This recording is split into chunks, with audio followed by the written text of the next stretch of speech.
It's been a little while, but with us on the program, the third hour, the Power Hour, Senator Marco Rubio. How are you, sir? I'm well, Mark. How are you?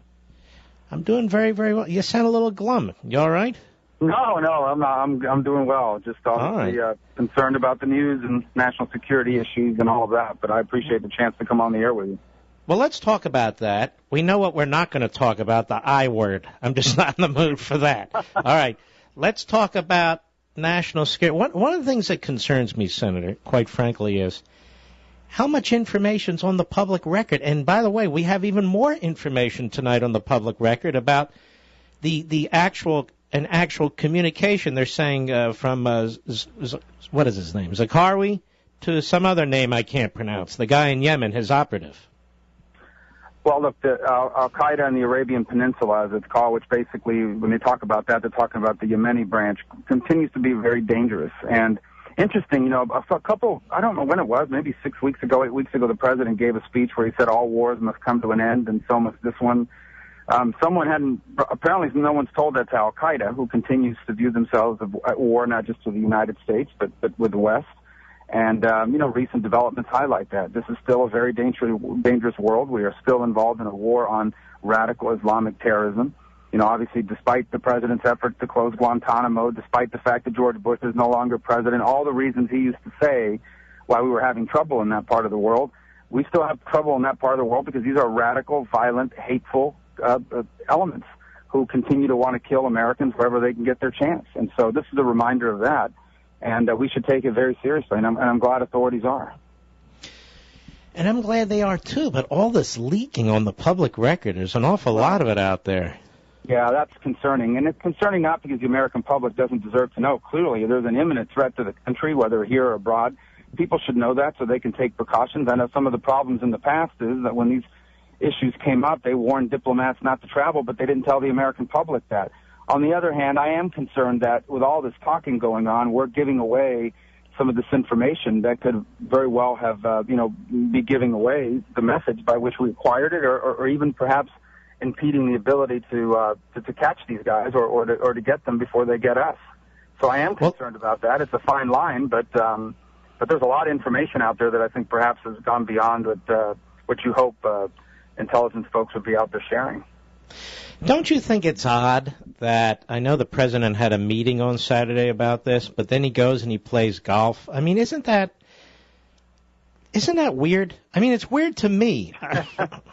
Well, maybe he had a phone in the golf cart. I don't know. Look, all I can tell you about it is that this is a very serious issue. I have no reason to think they're not taking it seriously, but I think the part that we really have to look at is the president's rhetoric on this issue. He won't even call it a war on terror, and I have a problem with that because it is. We need to have that mentality that in fact this is in battle that we're engaged in. It's going to last a little while.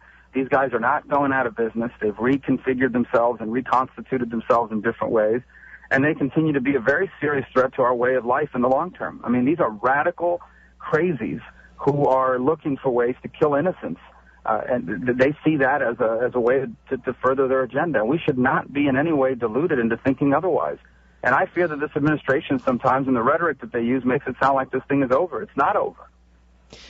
And yet, Senator Rubio, you look at our military spending, how it's really being slashed in terms of its effectiveness, and the Army, by the time they're done, is going to be at its smallest number since before World War II. Why are we doing this? Well, I can tell you two things. Number one, I cannot imagine a time in our history where our Navy has not been more important. You look at some of the territorial threats that we face with regards to the South China Sea and the shipping lanes that make trade available and possible. It's the U.S. Navy that has guaranteed the freedom of the seas now since the end of World War II. And you've seen that slashed. But look, here's why it's happening. It's pretty simple. This administration and the Democratic Party refuses to entertain anything having to do with entitlement reform. Those programs, as they are currently structured, are bankrupting themselves, will ultimately bankrupt the country. They refuse to change them in any meaningful way, and as a result, all the reductions in spending have to come from the discretionary part of the budget, of which defense spending is a significant part of it. At a time, by the way, when our potential adversaries in China and in Russia, and when Al-Qaeda and other terrorist elements continue to either expand their reach or continue to reconstitute and plot against us. It's actually reminiscent of the late 1970s. when Jimmy Carter basically eviscerated our national security power. But, you know, the problem is the next president who comes in, assuming it's not of the same mindset, look at all the problems they're going to have to deal with. They're going to have to deal with a massive debt, massive yearly deficits.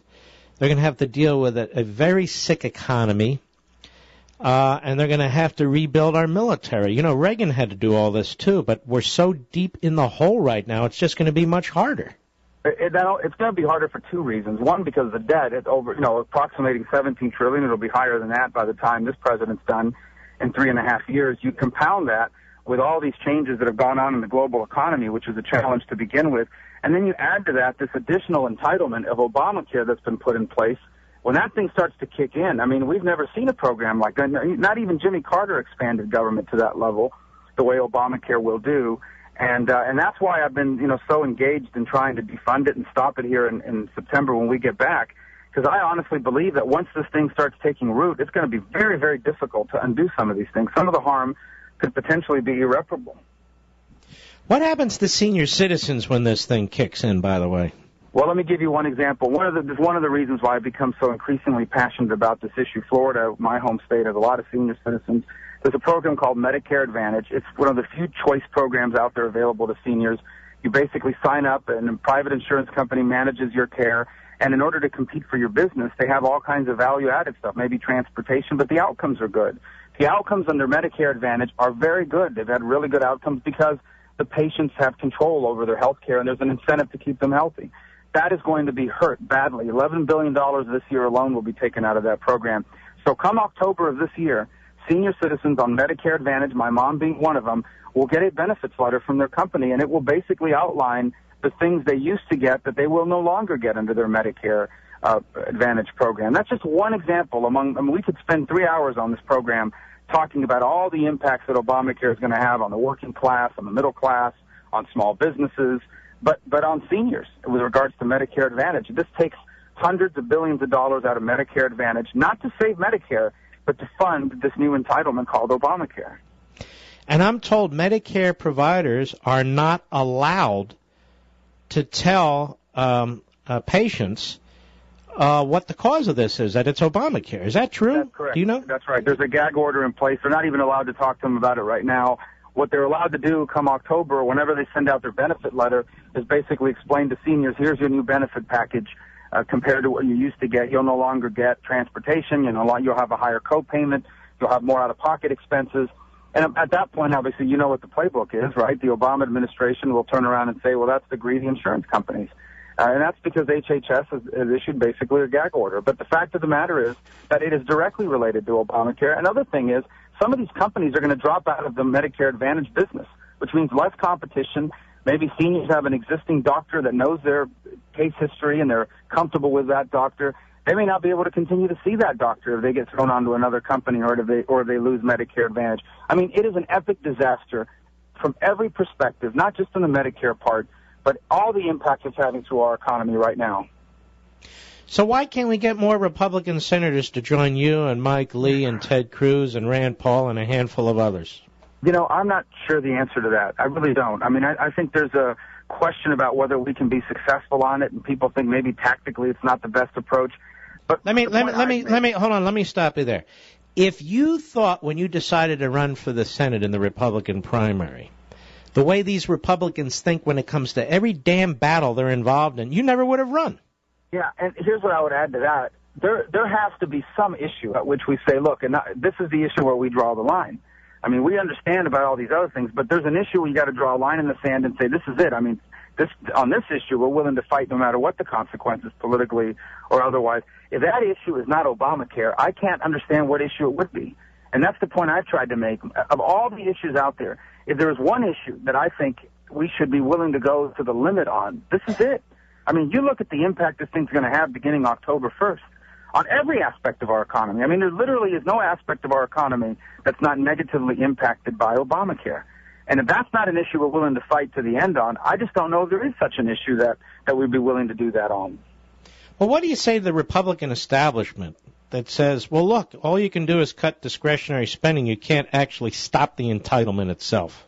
Well, a couple things. First of all, the House can pass a bill that attached to the short-term budget is a bill to defund Obamacare. They can do that. Now, the Senate, obviously, because of its Democratic leadership, would block it. But then the onus is on them. They're now the ones threatening to shut down the government. That's the point that's not been made enough. So what the president is basically saying is he is willing to shut down the government if it does not fund Obamacare. That is an unreasonable position. And that's the position that the president and the Democrats have taken with regards to this issue. But I would add to that the following. We can defund we can defund the exchanges. We can defund the IRS agents to enforce the law. By the way, the same IRS agents whose union is asking to be exempted from Obamacare. They're in charge of enforcing the law, but they're being asked to be exempted from it. So there are things that we can do. There are pretty significant things that we can do if we want to do it. And unfortunately, as of right now, we don't have enough people willing to do it. I hope that will change here in the month of August. But if the Republicans aren't going to stand for this, I don't know what they're going to stand for. But what's their argument going to be? We're going to hold the ground we have when it comes to the CR and the debt ceiling? Well, that's part of the problem, right? I mean, so you look at the short-term budget, and I think what some are saying is what we're going to insist on is the same budget levels that were agreed to in the Budget Control Act. So what you're basically saying is that our ask in return for the short-term budget is to basically keep what's already in place. And I'm not sure that's a good strategy.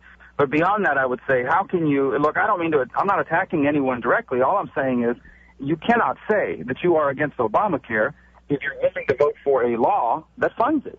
If you're willing to fund this thing, you can't possibly say you're against it. Mm-hmm. Well, you're up against the Republican establishment. You're up against the media. You're up against the Republican establishment cheerleading media. I just want you to know most of the people in my audience agree with you. So keep that in mind, too. The thing that's going to be out there, this is unreasonable. They're threatening to shut down the government. We are not threatening to shut down the government. We are fully prepared, despite the fact that we are not fans of short-term budgets. We are fully prepared to support one so long as it does not fund Obamacare, because it's a disaster. This is no longer an ideological thing, right? So our opposition is that we know this is bad for the country and it expands government beyond where it should be. But at this point, it is hurting real people, people that I have met, people who have insurance that they're happy with, that they're going to lose it, small businesses that are not going to hire people or are going to move people to part-time work. And so at this point in time, I mean, all we're saying is, let's not fund that. Let's fund the rest of the government, but let's not fund that. And what the Democrats are saying, what the president is saying, is they are willing to shut down the government unless it funds Obamacare. And I think that is a completely unreasonable position, and one that when it's outlined to the American people, they're not going to support. They're not going to support shutting down the government because it doesn't fund Obamacare. And that's what the president is threatening to do. Well, we don't have a lot of time, but what really bothers me about this, too, is you're on the side of the American people. The American people, all walks of life, all backgrounds, they don't like it, and they're going to like it less. And why can't conservatives and Republicans stand up as being the anti-Obamacare party? You know who is going to hurt the most is the working class. Imagine now someone out there listening to this program who works 35, 40 hours a week, is barely getting by, and when Obamacare kicks in, their employer will have probably the incentive, but certainly perhaps the necessity to reduce their hours to get out from underneath the mandate that this law puts in place. This is going to eviscerate the people that are working class, middle class folks who really cannot afford to lose a single cent more in their paycheck, and Obamacare is going to cost them that. Not to mention their existing health care, the doctor they have now. I mean, no part of this is working out well. And we certainly shouldn't sit back, and we certainly should not sit back and let the president pick and choose which parts of Obamacare go into effect. Well, we're out of time, but I want to tell you something. This is the Marco Rubio my audience loves. I know what you're going to say. I'm just telling you, this is the one. All right?